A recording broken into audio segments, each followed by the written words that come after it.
दोस्तों, हम बात कर रहे हैं जिन शिन जुत्सु के बारे में।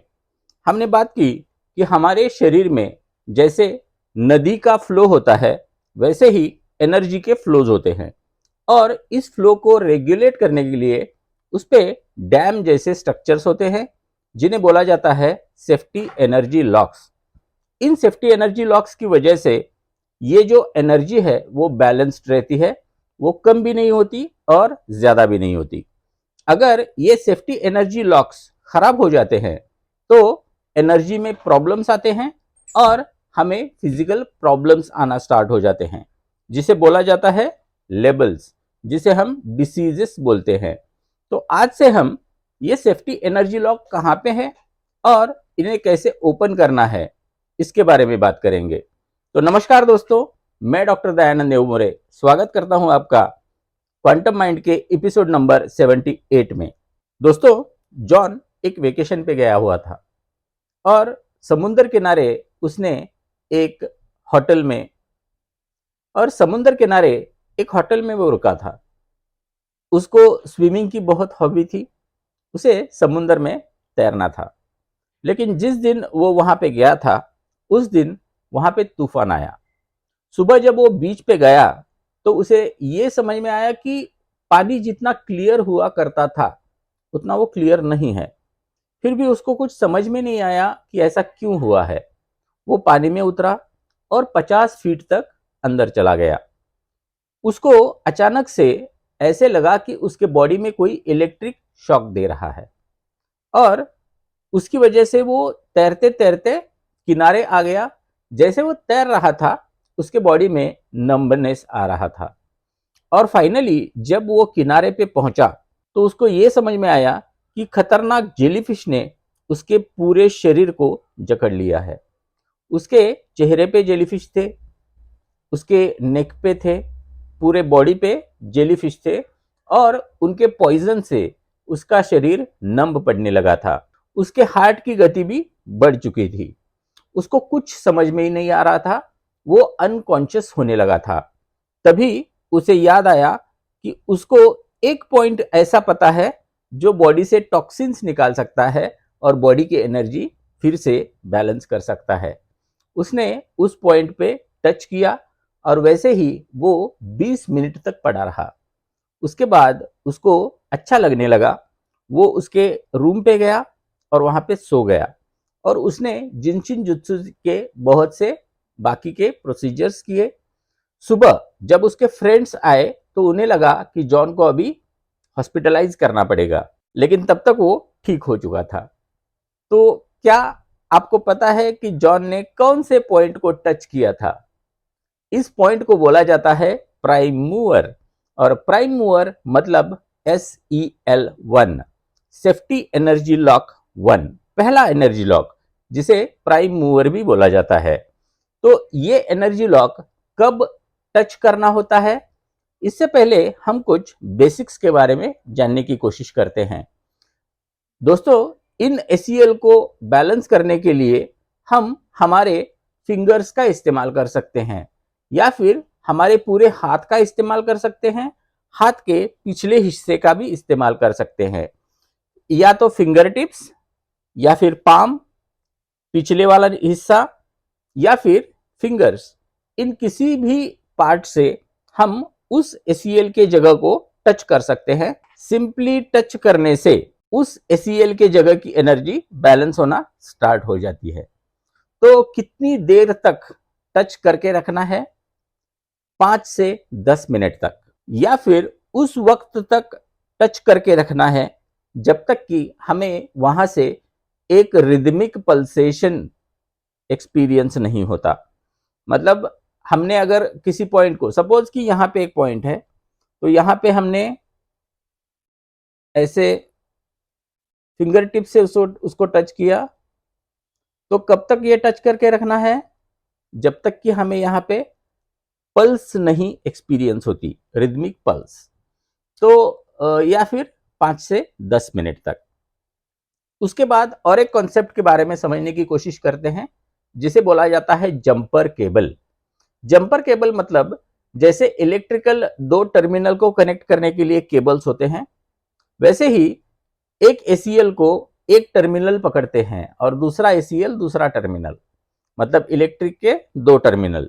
तो उन दो टर्मिनल्स को कनेक्ट करने के लिए हम दो हाथों का इस्तेमाल कर सकते हैं। जैसे कि सपोज कल्पना कीजिए कि एक ACL यहाँ पे है और एक ACL यहाँ पे है, तो ये दो टर्मिनल को कनेक्ट करने के लिए हमने एक हाथ यहाँ पे रखा और एक हाथ को यहाँ पे रखा, तो इसे बोला जाता है कि हमने इन दो सेफ्टी एनर्जी लॉक्स को जंपर केबल कर दिया। तो जंपर केबल का काम कौन करता है? हमारे हाथ, तो इसको बोला जाता है जंपर केबल। हम एक साथ दो सेफ्टी एनर्जी लॉक्स को टच कर सकते हैं, जिसके बारे में हम आगे बात करेंगे। अभी हम सिर्फ एक ही ACL के बारे में बात कर रहे हैं। तो ACL1 जिसको कि प्राइम मूवर बोला जाता है, ये कहाँ पे होता है? ये होता है हमारे घुटनों की अंदर की तरफ।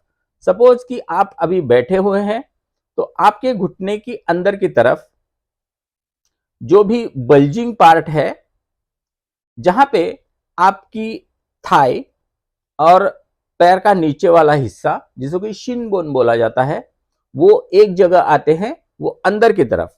ये घुटना है तो घुटने के अंदर की तरफ ये पॉइंट होता है। तो इसको टच कैसे करना है? तो हमारा राइट हैंड लेना है और राइट हैंड से लेफ्ट हैंड के प्राइम मूवर को और ACL को टच करना है और लेफ्ट हैंड से राइट लेग की ACL को ऐसे टच करके रखना है और ऐसे बैठना है। प्राइम मूवर ये बहुत से केसेस में उपयोगी है, जैसे कि इंडाइजेशन का प्रॉब्लम हो या फिर लोअर बॉडी में कुछ दिक्कत हो, पैरों में दर्द हो या फिर लोअर बॉडी में ताकत कम हो, तो भी इस ACL का इस्तेमाल कर सकते हैं।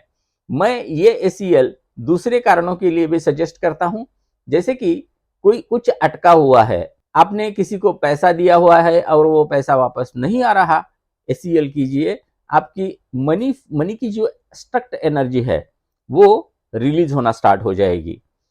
या फिर लाइफ में कुछ भी आपको ऐसा लगता है कि अभी मैं थम सा गया हूं, तो आप ये हर रोज ACL1 या प्राइम मूवर प्रैक्टिस कीजिए, आपको जल्दी ही रिजल्ट मिलेगा। तो ये था ACL1। ऐसे 26 ACL हैं हमारे शरीर के लेफ्ट और राइट साइड में, 26 मतलब 52 ACL हैं। इसलिए मैं एक एपिसोड में 2 से 3 ACL कवर करने की कोशिश करूंगा। तो दूसरा ACL कहां पे है? जिसे बोला जाता है विजडम पॉइंट। अगर आपको कोई डिसीजन लेना हो या फिर आपके लोअर बैक में दर्द हो या फिर आपके बॉडी में हेवीनेस हो, तो आप ACL2 का इस्तेमाल कर सकते हो। ACL2 कहां पे है? हमारे हिप्स के ऊपर जो भी ये बोन्स आते हैं, आप फिगर में ये देख सकते हो, तो वहां पे आपको हाथ रखना है। अगर आपको कोई इंपॉर्टेंट डिसीजन लेना है, तो आप यहाँ पे हाथ रख के सिर्फ कुछ देर तक शांत हो जाइए। अगर आप चाहते हो तो ब्रीदिंग पे फोकस कीजिए और आपको ऐसे पता चलेगा कि आप सबसे अच्छा डिसीजन उस वक्त लोगे। या फिर लोअर बैक में प्रॉब्लम है तो भी इस पॉइंट को आप टच कर सकते हो। इसको विजडम पॉइंट बोला जाता है। और तीसरा मेरा फेवरेट एक पॉइंट है जिसको बोला जाता है एंटीबायोटिक पॉइंट। आपको फीवर है, कोल्ड है या कोई भी ऐसा प्रॉब्लम है जिसके लिए आपको एंटीबायोटिक की जरूरत है, तो हमारी बॉडी में एक पॉइंट ऐसा है जो नेचुरली एंटीबायोटिक रिलीज करता है। तो वो पॉइंट कहां पे है? इसे बोला जाता है SEL3। तीसरा ACL हमारे शोल्डर ब्लेड जहां से स्टार्ट होते हैं वहां स्टार्ट पे होता है। तो आपको अगर बुखार है, सर्दी है या कोई भी ऐसा प्रॉब्लम है जिसके लिए कि एंटीबायोटिक की जरूरत हो, तो आपको करना क्या है? आपका राइट हैंड लेफ्ट ACL3 को टच कीजिए इससे और लेफ्ट हैंड से राइट ACL3 को टच कीजिए और ऐसे बैठे रहिए 5 मिनट तक। 5 मिनट में आपका बुखार कम हो जाएगा। इसका एक्सपीरियंस बहुत लोगों ने लिया है। अगर आपके घर में किसी को भी ये प्रॉब्लम हो तो आप इसको आज ही जरूर करके देखिए, आपको रिजल्ट जरूर मिलेगा। तो दोस्तों, ये हो गए पहले 3 एसीएल। एक्चुअली थ्योरी बहुत है, लेकिन मैं थ्योरी सेक्शन में नहीं जा रहा, क्योंकि मेरे वीडियो का उद्देश्य यह है कि आपको ऐसी बातें बताऊं जो इंप्लीमेंट करने में आपको आसानी हो, ना कि इन वीडियोस को थ्योरी से लंबा कर दूं। तो दोस्तों, आज का वीडियो आपको कैसे लगा? अगर अच्छा लगा हो तो इसे एक लाइक कीजिए और मेरा चैनल जरूर सब्सक्राइब कीजिए, क्योंकि मैं इस चैनल पे ऐसी इंफॉर्मेशन लेके आता हूं जो शायद आपको इजीली अवेलेबल नहीं होती। और मेरे इस वीडियो को शेयर भी कीजिए, शायद किसी की जिंदगी ये वीडियो बचा सकता है या फिर संवार सकता है। तो दोस्तों, आज के लिए इतना ही। फिर मिलते हैं नेक्स्ट एपिसोड में, अगले एसीएल के बारे में इंफॉर्मेशन लेते हैं। तब तक के लिए धन्यवाद।